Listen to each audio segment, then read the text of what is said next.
This is the very first episode of our new series, Tune Out, Turn On, and Drop In, exploring the therapeutic value of psychedelics. What is this? So, we're tuning out the noise of the world, we're turning on and dropping into our inner world. This is basically what psychedelics do. And it's really exciting, the current research that is happening around the world into the various different psychedelic therapies that are out there. Some of the conditions that psychedelics can help with: depression and anxiety. And we're talking treatment resistant depression as well, end of life anxiety, helping people with terminal illnesses. It's also highly effective for addiction recovery and substance use disorders, couples therapy, and issues with the autism spectrum, such as social anxiety. It's really important that we discuss this openly and regularly so that people can do their due diligence and really decide if this is something that is right for them.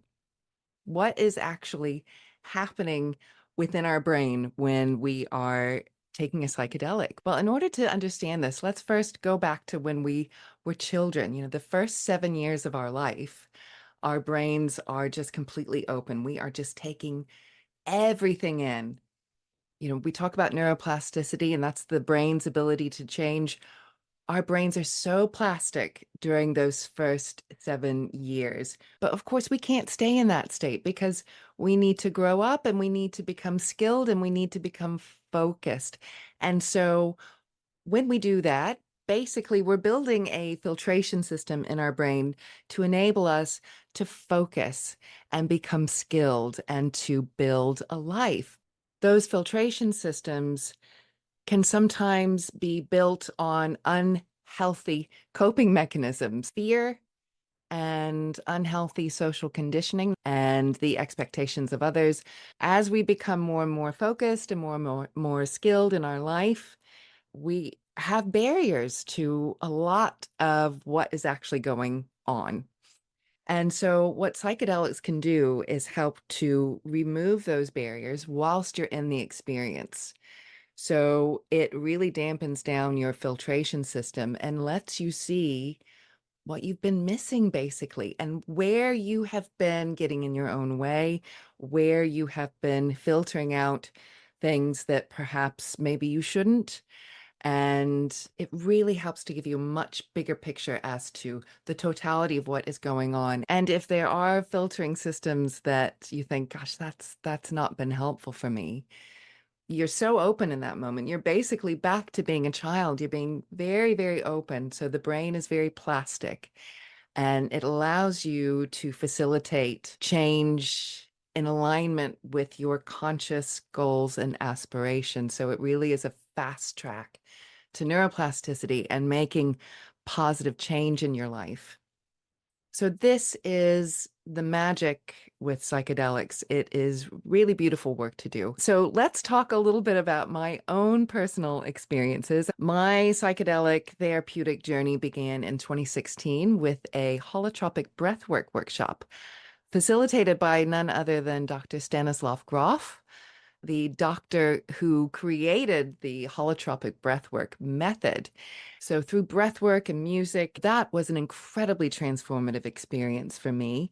And it really piqued my interest in going deeper and going further. So further along in that same year, I went to Holland and participated in a psilocybin ceremony. And I had heard of ayahuasca as a therapeutic way of helping people for many years, but I was quite scared to try it. I had heard all sorts of stories that it was really quite frightening and quite overwhelming. And I thought, you know what? I was at a point in my life where I thought, everything I'm trying is not working. Maybe this will be the answer. And those experiences were incredibly powerful and led to some amazing changes in my life in the years following, which I really do credit to those times.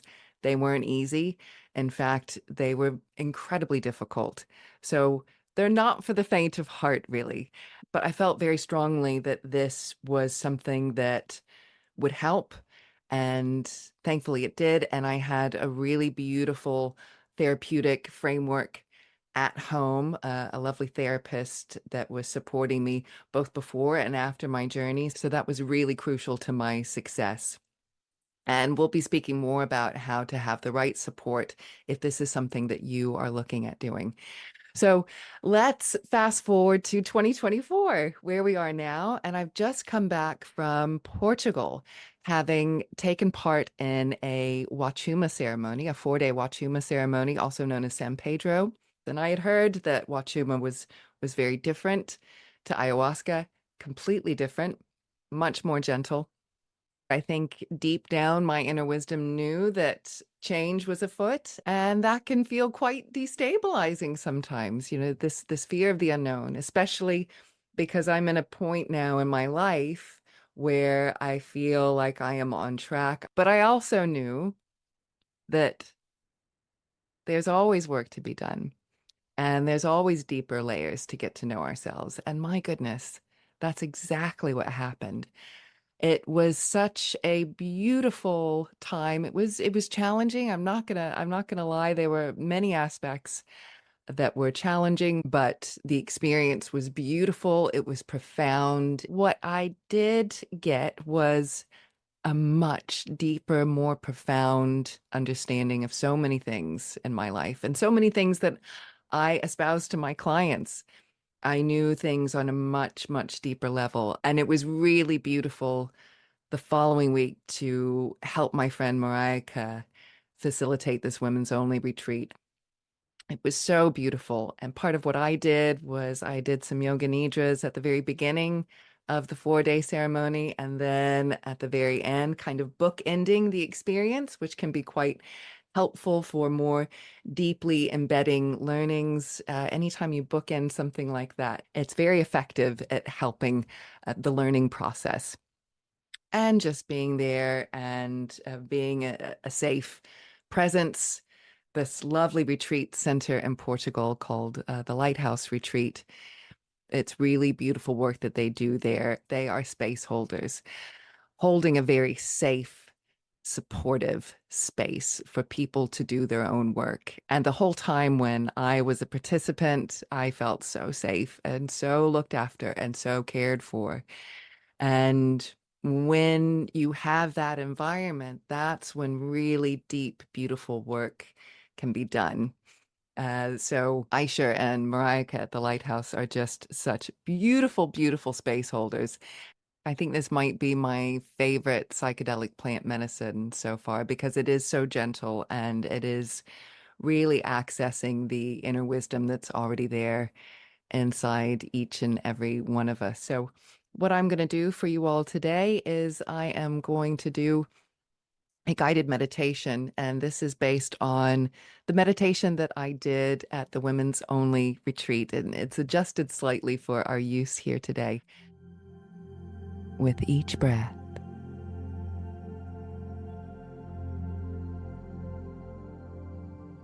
and feel the ground beneath you, supporting your body.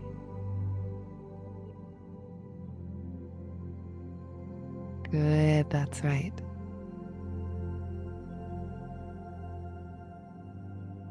And here we are, just taking a moment to arrive. We're not trying to get anywhere, not trying to change anything. We're just here, together, in this sacred space.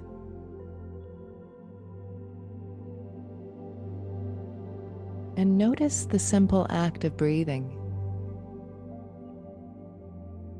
how it's always been with you. It's a reminder, isn't it? It's a reminder of that divine presence within.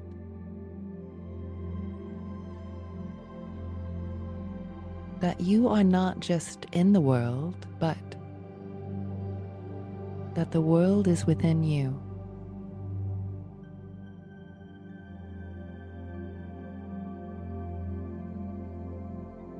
as we enter this sacred space of meditation, just take a moment to honor the connection with yourself.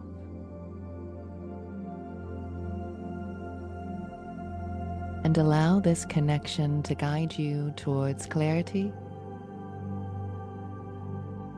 deeper self-discovery, and communion with the natural world.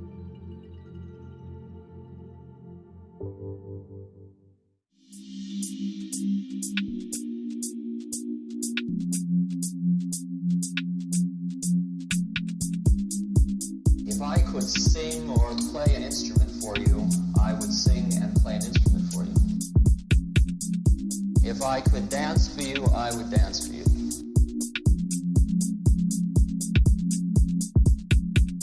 If I could paint for you, I would paint for you. But my thing is words. But the problem about words is that you may listen to them. And that would be a mistake.